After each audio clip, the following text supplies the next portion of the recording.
Hai semuanya, di akun ini aku bakalan ngebahas seputar self-improvement yang basisnya adalah spiritual, tapi gak menuntut kemungkinan aku bakalan bahas juga di bidang skill-skill self-improvement dan kesehatan yang sesuai dengan kompetensi yang aku punya. Seperti di judul, kita bakal bahas apakah kita nggak boleh mendengarkan lagu galau. Jadi memang banyak banget ya konten kreator yang menyarankan untuk nggak mendengarkan lagu galau atau stop untuk mendengarkan lagu galau. Ini berdasarkan hukum Law of Attraction. Dan aku sendiri juga menerapkan hal ini yang sebenarnya sangat berefek banget di aku. Untuk pengalaman pribadiku, stop mendengarkan musik galau. Ketika aku ngedengerin musik galau, itu bawaannya lemes, terus nggak semangat, bahkan kayak ikut galau karena aku emang suka menghayati lagu-lagu galau. Bahkan kadang-kadang ketika aku inget sama masa lalu yang bikin galau, yang berhubungan sama musik itu, rasanya sudah gak enak teman-teman. Nah, ketika aku tahu ilmu kenapa kok nggak boleh mendengarkan musik galau yang berhubungan dengan law of attraction, aku mulai stop perlahan-lahan. Rasanya hidup itu jadi lebih ceria karena emang playlistku itu berubah yang awalnya musik galau jadi musik romantis atau musik-musik yang semangat. Nah, poin pertama kita bakal membahas mengenai poin dari law of attraction sendiri, di mana kita bakalan menarik hal-hal yang selaras dengan diri kita. Nah, ketika kita mendengarkan musik galau, kita ulang-ulang musik galau itu, kita merasa seperti ada di musik galau itu, menghayati musik galau itu, sebenarnya kita memancarkan energi ke alam semesta bahwa kita selaras dengan musik galau itu. Dan inilah yang membuat hal-hal yang selaras dengan hal-hal yang galau itu datang ke diri kita.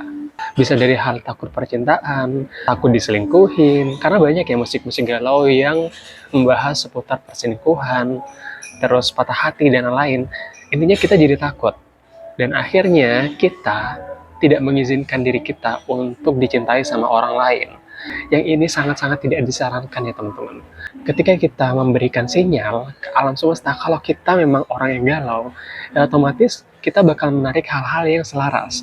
Bisa dari pertemanan orang-orang yang sama-sama suka lagu galau, yang sama-sama vibes-nya itu masih rendah atau emosinya di tingkat emosi level force. Yang dimana tingkat emosi level force ini energinya rendah, jadi kalau kamu mau memanifestasikan sesuatu hal, itu kamu nggak bisa menggunakan tingkat emosi level force.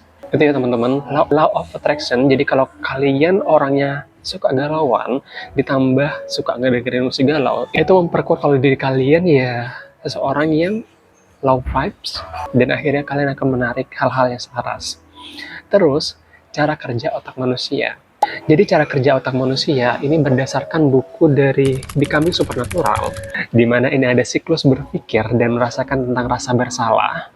Jadi ketika kamu berpikir berulang-ulang mengenai hal-hal yang rasanya galau, sedih, dan lain-lain, kalian menanamkan ke diri kalian bahwa kalian ya sedih, padahal sebenarnya enggak. Karena kalian sering mendengarkan musik galau, akhirnya hal itu tertanam di otak kalian. Kalian suka merasakan apa yang ada di feel-nya musik galau, itu akan tertanam di otak kalian, dan pikiran ini akan terus-menerus berulang, dan akhirnya nanti balik lagi ke poin yang pertama, di mana kita bakalan menarik hal yang sama dengan diri kita. Ya karena ini kita mengulang-ulang itu terus di otak kita, dan akhirnya menjadi jati diri kita, padahal kita bukan seperti yang ada di lagu-lagu galau itu. Nah, tapi yang perlu digarisbawahi adalah jangan sampai kita takut mendengarkan musik galau. Karena kita menghindari mendengarkan musik galau, bukan berarti kita nggak bisa mendengarkan musik galau. Jangan sampai kita takut mendengarkan musik galau, karena kalau kita takut, itu juga sama-sama kita merasakan level emosi force. Dimana ini sangat tidak disarankan. Terus apa yang bisa kita lakukan? Ya ketika kita mendengarkan musik galau, kita rilis aja. Kita rilis apa yang membuat kita galau. Kita lepaskan apa yang membuat kita ngerasa gak enak dengan lagu itu. Jadi ketika kita mendengarkan lagu-lagu itu, kita sudah merasa biasa aja. Tapi bukan berarti kita suka mendengarkan lagu-lagu itu. Kita akan memilih lagu-lagu yang vibes-nya positif, vibes cinta, vibes romantis, dan lain-lain. Jadi jangan sampai kita itu takut untuk mendengarkan lagu galau. Jadi kesimpulannya adalah, kita harus stop untuk menjadikan lagu galau sebagai lagu favorit. Nah, ketika kita mendengarkan lagu galau, kita merasa nggak enak, kita merasakan emosi-emosi nggak enak, kita lepaskan rasa itu. Kita nggak menjadikan lagu galau sebagai lagu favorit, tapi kita lebih suka musik-musik yang vibes-nya positif. Jadi jangan sampai salah sangka, sampai takut untuk mendengarkan musik galau. Jangan sampai seperti itu, karena kita hidup di masyarakat yang kadang-kadang kita bisa mendengarkan musik galau, misal di kafe-kafe atau di tempat umum, kita bisa banget mendengarkan musik galau. Nah, ketika ada hal itu, dilepaskan rasa emosi ketika kita gak enak mendengarkan musik galau. Nah, segitu aja insight dari aku, semoga ini membantu. Jangan lupa di like dan subscribe ya.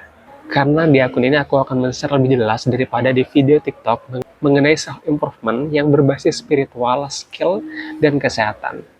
Oke teman-teman.